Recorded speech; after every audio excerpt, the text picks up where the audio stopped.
करें शुरू।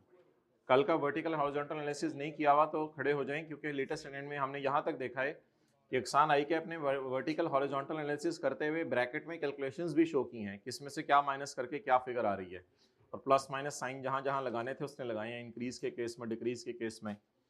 ओके, अच्छा, कल का सोल्यूशन, कल का जो क्वेश्चन हमने किया था उसमें घंटे 2 के लिए यहाँ पे 2027 लिखा हुआ था, जो अपलोड हुआ था बाद में सही हो गया था, और यहाँ 2027 और वो लिखा हुआ था, हालांकि साल 25 और 26 है।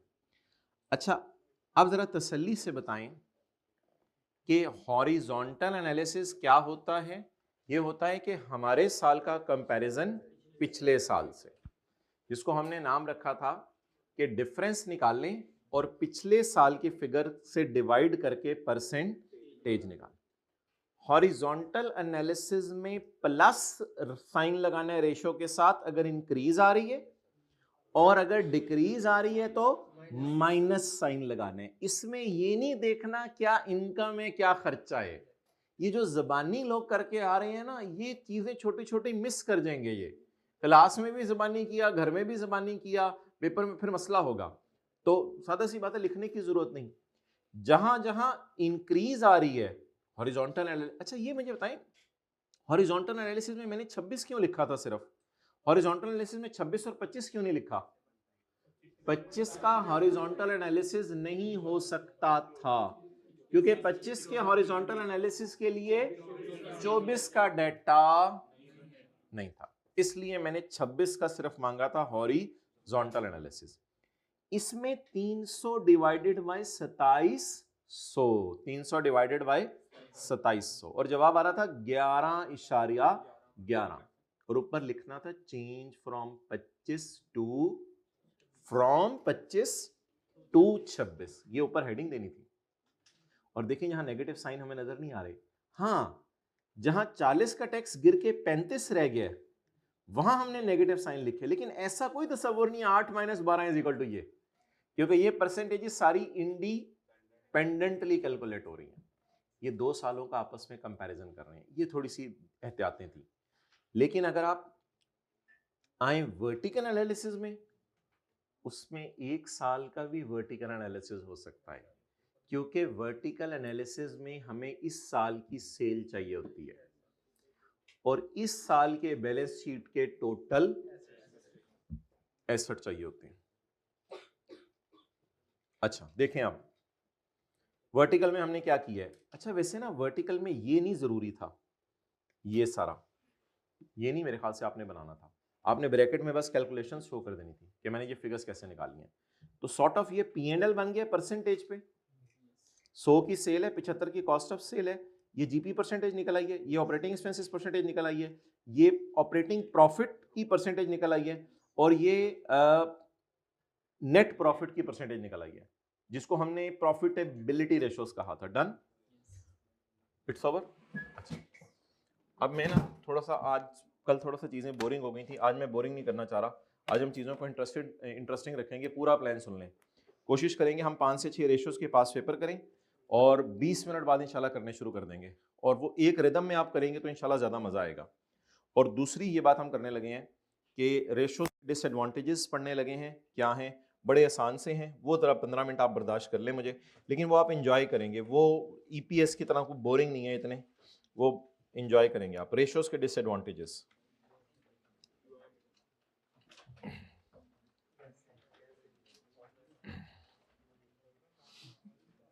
पेज नंबर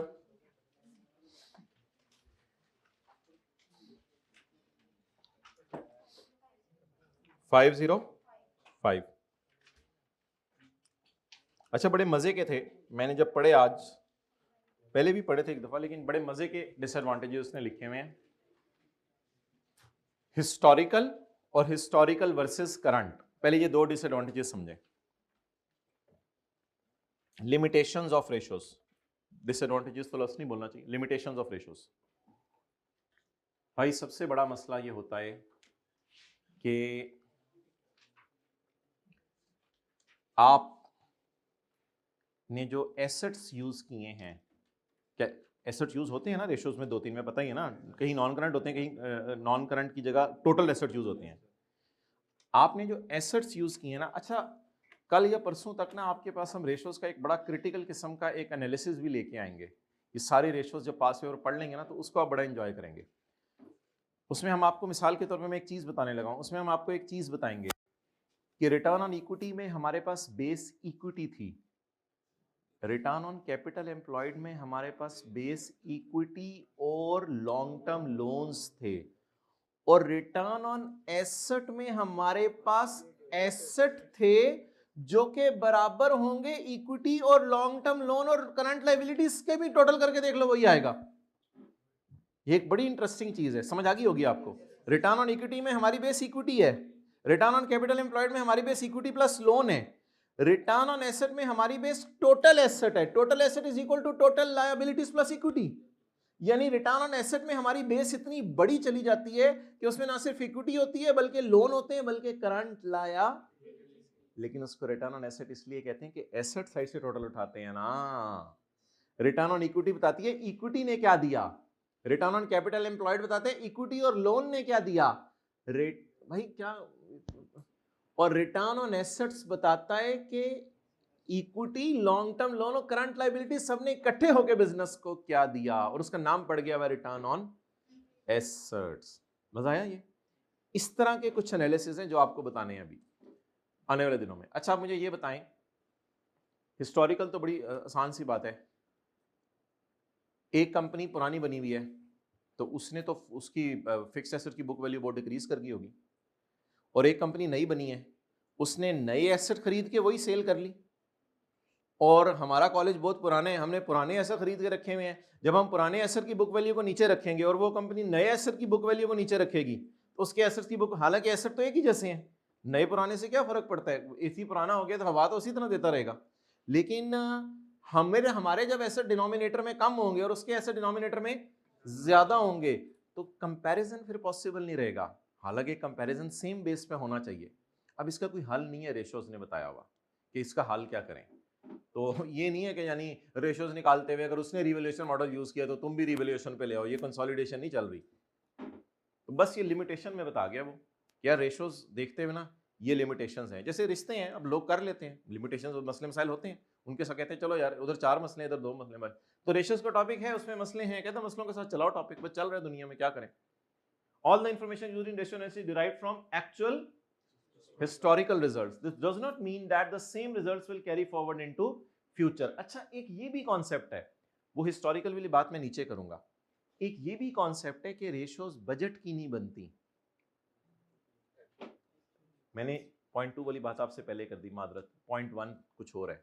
पॉइंट 1 ये कि रेशियोज पुराने डेटे की बेस पे बनती हैं, फ्यूचर की बेस पे नहीं बनती। All the information used is derived from actual historical results, पिछले साल का पीबीटी, इस साल का पीबीटी, बस सारा। This does not mean that same results will carry forward in future. However, you can use ratio analysis as a pro forma information and compare it to historical results. Base information मतलब pro forma information, एक base information के तौर पे आप इसको use कर सकते हैं ताकि फ्यूचर में पता नहीं अब हो ना हो इसका कोई पता नहीं। हिस्टोरिकल वर्सेस करंट, ये एक बड़ा मसला है। बैलेंस शीट हिस्टोरिकल चीजों पे पड़ी होती है और P&L में चीजें करंट पे पड़ी होती हैं, ये मैंने आपको बता दिया है। बैलेंस शीट हिस्टोरिकल पे पड़ी होती है और सेल तो करंट इन्फ्लेशन इन्फ्लूशन डाल के सेल बिल्कुल अभी अभी इस साल कितने की चीज बेची है, लेकिन दूसरी कंपनी लाइन लेंगे उसने नए एसेट लिए होंगे, उसके एसेट भी करंट वैल्यूज पे पड़े होंगे आज की और सेल वगैरह भी करंट, लेकिन एक पुरानी कंपनी होगी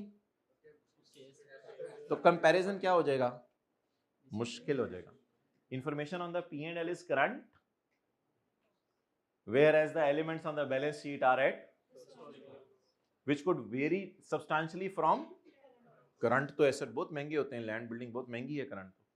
दिस डिस्पैरिटी यानी mismatch can result in unusual, दो कंपनीज के आप कंपेयर नहीं कर सकते। तो ये बात हमने की है कि P&L तो करंट कॉस्ट पे पड़ा होता है और बैलेंस शीट में अक्सर चीजें हिस्टोरिकल। जल्दी खोलें किताब हाइब्रिड में प्लीज। तीसरी लिमिटेशन पढ़ें, इन्फ्लेशन का फैक्ट तो वैसे ही नहीं हम लेते, हम समझ रहे होते हैं हमारी जो है वो रिटर्न ऑन कैपिटल एम्प्लॉयड बढ़ गया है, लेकिन पता चलता है कि इन्फ्लेशन हुई थी इस वजह से बढ़ा है। If the rate of inflation has changed in any, और इन्फ्लेशन की वजह से हम रीस्टेट भी नहीं करते। अगर पिछले साल इतनी इन्फ्लेशन हो गई होती तो बताओ पिछले साल की रेशियोज क्या होती। ईपीएस में भी तो ये लिमिटेशन पड़ी थी। If the rate of inflation has changed in any of the period under review, this can mean that numbers are not comparable across the, for example, if the inflation was 100% in 1 year, sales would appear to have doubled over the preceding year. 100% तो inflation बढ़ती नहीं, लेकिन अगर किसी मुल्क में double हो गई है चीज़ों की प्राइस, कुछ चीज़ों की हो भी जाती है, वैसे पाकिस्तान में हो ही जाती है, अगर किसी चीज़ की डबल प्राइस हो गई है तो लोग कहेंगे यार बड़ी सेल की तो नहीं इस साल। हालांकि वो सेल इस वजह से हुई है कि आपने ज़्यादा अच्छी एफर्ट्स की हैं, या सेल इस वजह से हुई है कि महंगाई हो गई है। एग्रीगेशन, एग्रीगेशन का वैसे इतना मसला नहीं अब रह गया हुआ। एग्रीगेशन में लोग वैसे रीस्टेट कर देते होते हैं चीज़ें। एग्रीगेशन में ये है कि 2016 में आपने ऑपरेटिंग एक्सपेंसेस शो किए और 17 में आपने सोचा कि यार आज के बाद में एडमिन और सेलिंग अलग अलग शो करूंगा। अब पिछले साल आपने क्या की थी? एग्रीगेशन। वैसे इसका हल लोगों ने निकाल लिया हुआ है, कंपैरेटिव रीस्टेट कर देते होते हैं, लेकिन ऑब्वियसली अगर ऑपरेटिंग एक्सपेंस की रेशो निकली हुई है पिछले साल की वो फाइनेंशियल स्टेटमेंट में, और इस साल आपने कोई, वैसे भी फाइनेंशियल स्टेटमेंट में रेशोज दिखाना कोई बाइंडिंग तो नहीं है, तो किसी ने ऑपरेटिंग एक्सपेंसेस की रेशो निकाली होगी घर में बैठ के, अगले साल की फाइनेंशियल स्टेटमेंट में एडमिन सेलिंग अलग अलग नजर आ रहे हैं, तो उसको फिर मसला होगा। लेकिन इसका हल मैंने बताया अकाउंटेंट्स ने निकाल लिया हुआ है। आपको पता है, आपने आईए सेट में पढ़ा था, अगर ऐसी कुछ चेंज आए तो फिर पिछले साल की फाइनेंशियल स्टेटमेंट्स जो कंपैरेटिव में दे रहे हैं हमारे साल के, उसको रीस्टेट कर दें ताकि यूजर्स को आसानी हो। एग्रीगेशन का मसला अब इतना रह नहीं गया हुआ। The information in, एक मिनट पहले पढ़ लें, the information in financial statement line item that you are using for a ratio analysis may have been इकट्ठी की गई differently in past। तो पास्ट में हमने कैसे एग्रीगेट किया ऑपरेटिंग एक्सपेंसेस और अब अलग अलग कर दिया, so that running the ratio analysis on a trend line does not compare the same। Trend line तो फिर लोग 5-5 सालों की बनाते हैं, ट्रेंड लाइन तो फिर बन ही नहीं सकती क्योंकि 5 सालों का डाटा कैसे अलग करे एडमिन सेलिंग का। तो ट्रेंड लाइंस जो लोग फिर बनाते हैं वो फिर फारग हो जाते हैं उनसे। ये अच्छा लफ्ज़ है ट्रेंड लाइन। ट्रेंड लाइंस नहीं बन सकेंगी 5-5, 6-6 सालों की। एग्जाम्पल गिवन 5 साल। अगला लिमिटेशन तो आसान सी है, अकाउंटिंग पॉलिसीज एंड एस्टीमेट्स। हम कॉस्ट मॉडल यूज कर रहे हैं, दूसरी company fair value model use कर रही है। हम इन्वेस्टमेंट प्रॉपर्टी को कॉस्ट मॉडल पे रखे हैं, उन्होंने फेयर वैल्यू पे रखा हुआ है। जहां जहां पॉलिसीज हमने FIFO यूज किया हुआ है, उन्होंने वेटेड एवरेज यूज किया हुआ है। Different companies in similar industry में हैव डिफरेंट पॉलिसीज, उनके डिफरेंट पॉलिसीज होती हैं, जैसे FIFO और this means that comparing the ratio results of different companies may be like comparing apples oranges. For example one company might use reducing balance method, other use the straight line method. Business combinations, conditions में भी कहूँ, combination तो मैंने कभी पढ़ा ही नहीं जिंदगी में लफ्ज़, ये कॉम्बिनेशन कहाँ से आ गया है। बिजनेस कंडीशंस, जो बिजनेस बेचारे बड़े माठे होते हैं उसके डेटर अगर 60-70 दिन में भी मिसाल के तौर पे पैसे देंगे तो बड़ी बात है, लेकिन जब यही बिजनेस स्टेबल था तो फिर हम बड़े फख्र से कहते थे 30 दिनों में पैसे ले लिया करेंगे, और लोग भी डरते थे और कहते थे यार तुम्हारी चीज़ें हमें चाहिए। लेकिन जब हमारा बिजनेस बैठ जाए तो कई दफ़ा ऐसा होता है कि अच्छे टाइम में 30 डेज में डेटर पैसे देने हैं, बुरे टाइम में 45 दिन में देना भी गुड इंडिकेटर होता है, क्योंकि बिजनेस की कंडीशन ही ऐसी हो गई है। You need to place ratio analysis in the context of general. For example, 60 days of a sale outstanding for debtor might be considered poor in period of growing sale। जब हमारा business बड़ा मजबूत था फिर 60 दिन में डेटर पैसे दे तो बहुत बुरी बात है। But might be excellent during an economic contraction where customers are in severe financial condition। Corona आ गया, लोगों के पास पैसे नहीं है, and unable to pay their bills। लोग अपने बेचारे बिजली के बिल मिसाल के तौर पर नहीं दे पा रहे, हमारे पैसे कहाँ से देंगे। तो पुराने वक्तों में 30 दिन में पैसे देना बड़ा आइडियल होता था, अब 60 दिनों में भी लोग दे दे तो हम खुश हो जाते हैं। कंपनी स्ट्रेटेजी,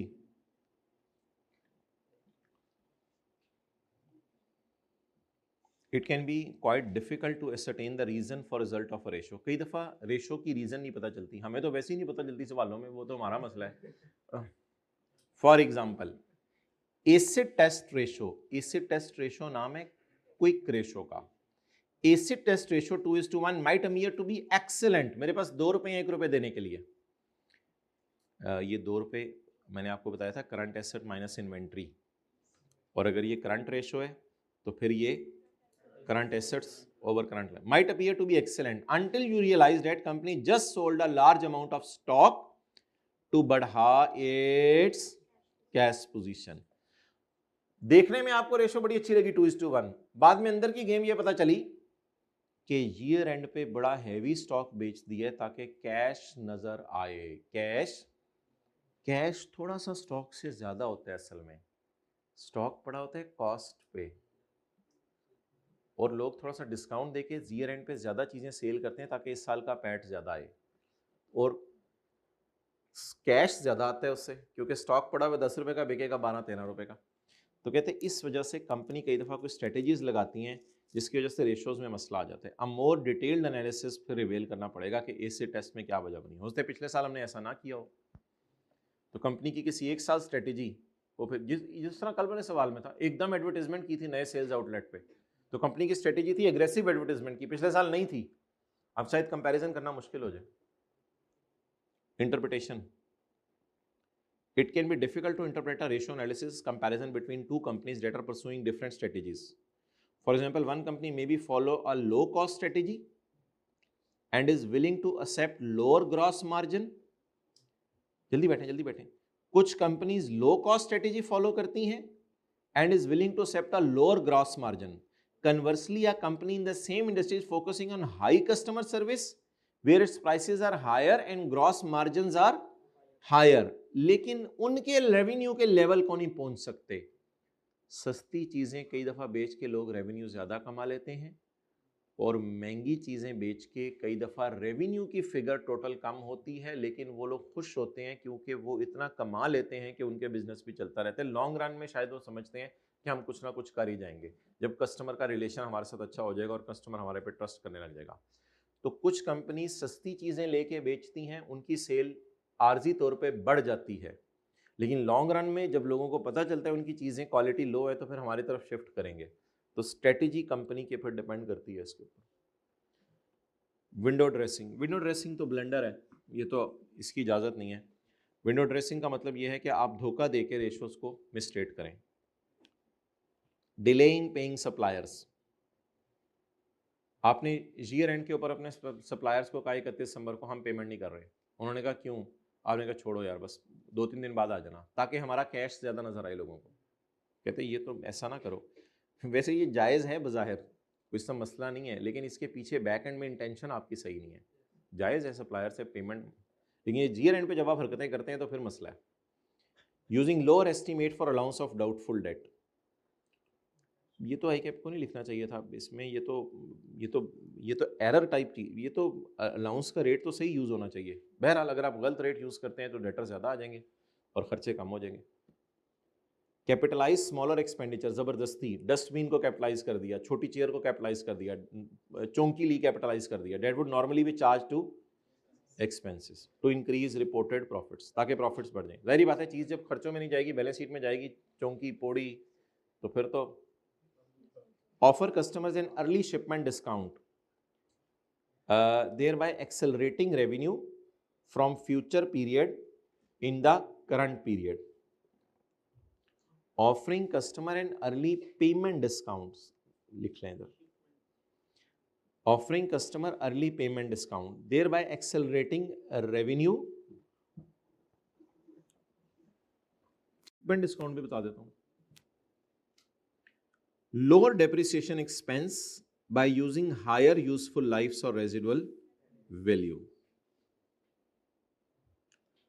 ये तो दोनों मुझे बिल्कुल धोखाधड़ी लग रही है। ये तो one should also be careful of unethical practices like window dressing. इस सारे काम को क्या कहते हैं? Window dressing. While interpreting the financial statements, window dressing is the adaptation definition of the rules and practices to present financial statement in a way that business situation appears better. बस ये definition है, present statements in a way that business situation appears better than it actually is. ये definition है window dressing की. This manipulates and misleads the users. बस इतना sir, this misleads the users.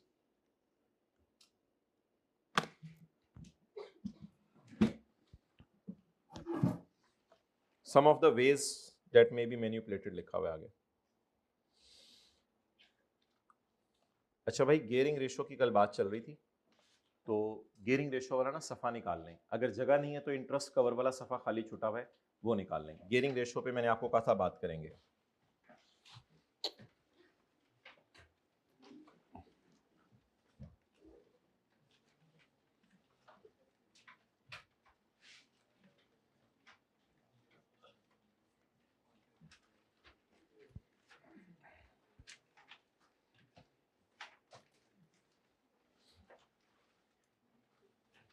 पहले वो बताएं गियरिंग रेशो का सफ़ा निकाल के कि हमने गियरिंग रेशो निकालने के कितने तरीके बताए हुए हैं।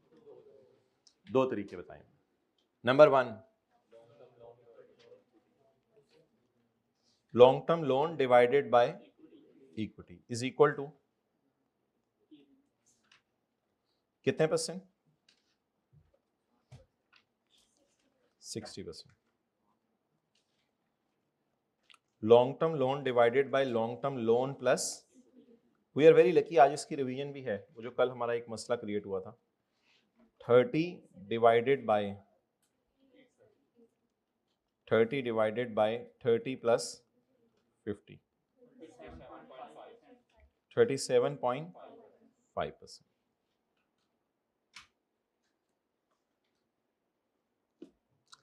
किसी को याद हो वैसे एक बात ये भी की थी कि ये 100% से नीचे एक्सेप्टेबल है, वैसे ही एक नॉर्म है, ये 100% से नीचे एक्सेप्टेबल है, और ये यानी कि ये दोनों बराबर हो जाए ना तो फिर ये वाला जवाब जो है वो 100% आ जाएगा, ये वाला जवाब 50% आ जाएगा।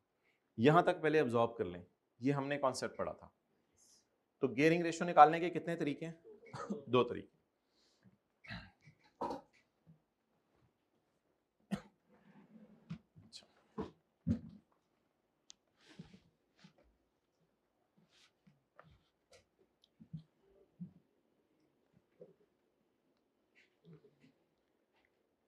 इसको लिखा जाता है मार्केट में ऐसे, आई कैप जो लिख रहा है,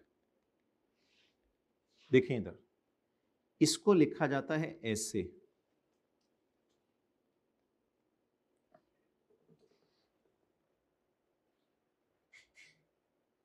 कल किसी और तरीके से लिखा हुआ था, इसको लिखा जाता है ऐसे।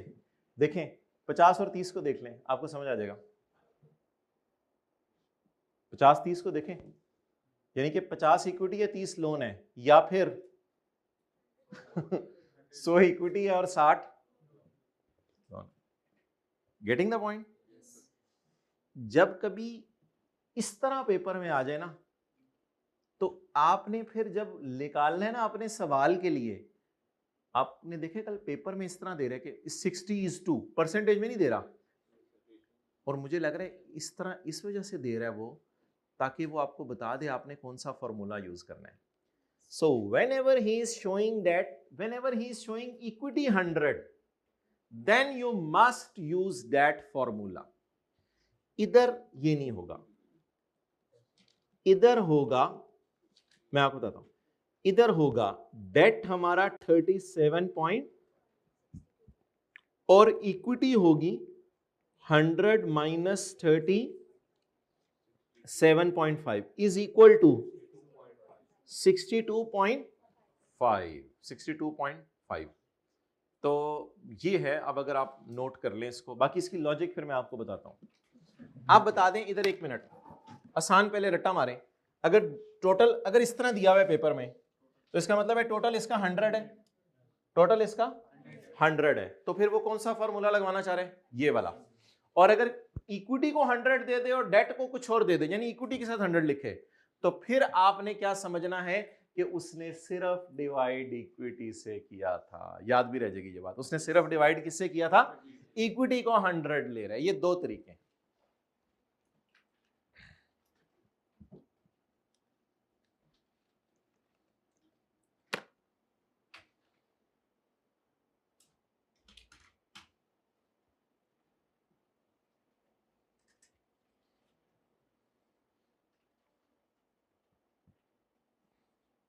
वो आप कर रहे हो जो मैं करके दिखाता हूं अभी, वो मैं करके दिखाता हूं।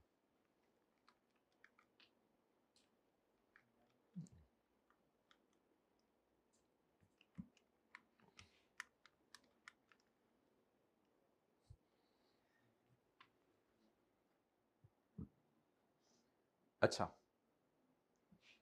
अब मुझे ना आप 1 मिनट करो नोट जल्दी, मुझे मैथमेटिकली साबित करके दिखाएं कि ये बात एक ही है। तुम 60 हिस्से ले लो, मैं 100 ले लेता हूं। ऐसे दो बंदे बातें करते, तुम 60 हिस्से ले लो, मैं 100 ले लेता हूं। दूसरे ने कहा नहीं नहीं, मैं इससे 37.5 लेता हूं, ये एक तुम 37.5 ले लो, मैं 62.5 ले लेता हूं। अब आप परेशान हो गए, यार ये दोनों बंदे में क्या करेंगे अब? भाई ये दोनों बंदे एक ही बात कर रहे हैं, ये दोनों बंदे एक ही बात कर रहे हैं। ये क्या कह रहे हैं?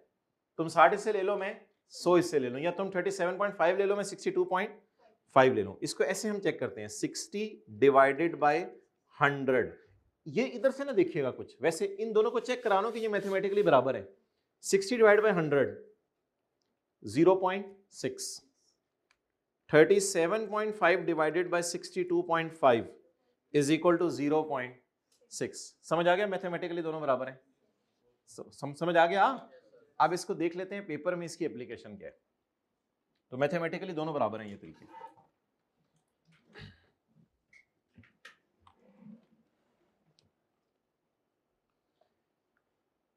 अब एग्जामिनर क्या कर रहा है, वो आपको पिछले साल की रेशो, 2 पास्ट पेपर है उसमें उसने इस तरह दी है। उसने पिछले साल की रेशो इस तरह कभी दी नहीं, इस तरह कभी दी नहीं, दे सकता है इस तरह भी, ठीक है। तो अगर वो आपको इस तरह रेशो दे पिछले साल की, तो फिर आप लोगों ने कौन सा फॉर्मूला लगाने? ये वाला। अगर वो आपको पिछले सालों की रेशो इस तरह दे तो कौन सा फॉर्मूला लगाने? ये वाला। फिर सालों का कंपैरिजन पॉसिबल हो सकेगा। डन। जब पूरा 100 है, जब इन दोनों का टोटल 100 आ रहा है, तो फिर ये वाला फॉर्मूला। जब ये 100 है और वो 60 है या 40 है या 10 है, तो फिर वो वाला। डन।